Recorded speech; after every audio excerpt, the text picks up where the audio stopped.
You know, in a world that is just screaming for our attention 24/7, we're going to talk about something that feels, well, almost radical, and that's sacred silence. We're going to dive into how we can actually carve out these little pockets of quiet in our totally chaotic lives, and maybe, just maybe, what we might hear when we finally turn down the volume. Think about it this way. Does your daily life ever feel like you're in the front row of a rock concert and the music is just blaring nonstop?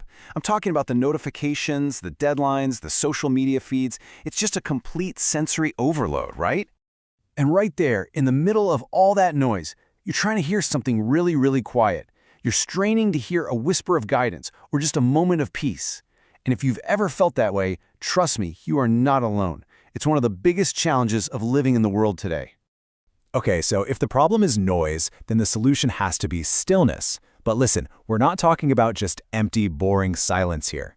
Think of stillness as an active, powerful thing, almost like a spiritual superpower that lets us actually recharge and reconnect with what matters. This isn't some new idea either. It's rooted in ancient wisdom. Just look at the words here, be still. It doesn't say be busy or be more productive, does it? The whole point is that a state of being, not a state of doing, is where the real knowing happens. And here's this amazing paradox from the writer Thomas Merton. He's saying that when we step away from the world for a bit, we don't actually get more disconnected. It's the opposite. That solitude is what fills us up with the gentleness and love we need to go back into the world in a better way. And this isn't just for monks living on a mountain somewhere. This is for all of us. I love this story from Sarah, a mom with 3 kids. She found that just taking 5 minutes of quiet in the morning completely changed her entire day. It's that classic idea, right? You have to fill your own cup before you can pour out for anybody else. So, we get it. Stillness is powerful. But to find it, we've got to figure out what we're up against. We have to identify the noise. And it turns out it really comes in 2 main flavors. So on one side, you have the external noise. That's the obvious stuff. The dings from our phones, the news, everyone needing something from us. But then, look at the other side. That's the internal noise, the worries, the endless to-do lists, that little voice of self-criticism. That's the chatter inside our own heads, and honestly, that's usually the hardest noise to get away from. You know, this isn't a new problem. The philosopher Blaise Pascal said this centuries ago, and it's so sharp, it kind of stings. He basically argued that our biggest issue is that we just can't handle being alone with ourselves.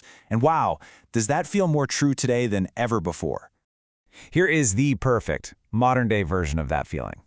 A software engineer said his mind feels like a browser with 100 tabs open. I mean, come on, who can't relate to that? It's the perfect picture of our minds being pulled in a million different directions at once. All right, so we've named the enemy, the external and internal noise. Now for the good part. How do we actually fight back?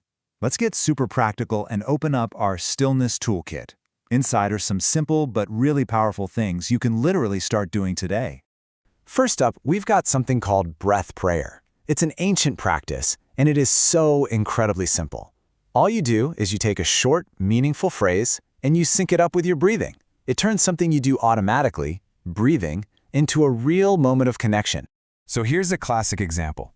As you breathe in, you might silently say, Lord Jesus Christ. And as you breathe out, have mercy on me. The best part about this is you can do it anywhere, anytime. Stuck in traffic, waiting in line, no one even has to know you're doing it. Okay, our next tool is called Mindful Transitions. Now this one is absolutely brilliant if you're a busy person, because it doesn't require any extra time in your schedule. Instead, you use those little in-between moments. You know, the walk from your car to the office, the pause before you jump on a Zoom call. So what does that actually look like? Well, it could be as simple as taking 3 deep breaths before you open your email, or just pausing for 1 second at a doorway before you walk into a meeting. These tiny little pauses are like hitting a reset button for your soul throughout the day. Now, let's talk about a big roadblock for a lot of us, guilt. In our culture, doing nothing feels wrong, like we're being lazy. Take Tom, an executive. He said he felt this pressure all the time. He was checking emails from the second he woke up to the second he fell asleep. But here's the kicker. When Tom started swapping some of that screen time for just a few moments of quiet, he found out something amazing.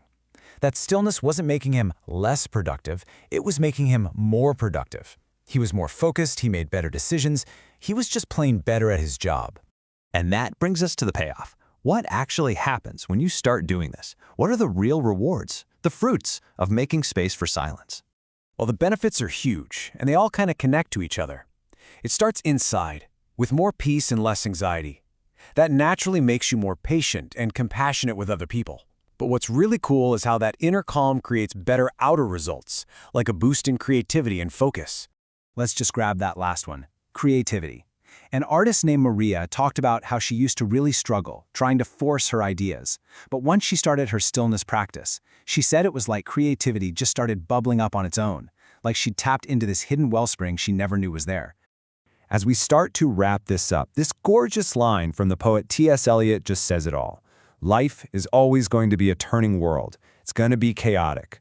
Our goal isn't to stop the world from turning, it's to find that still point right in the center of it all.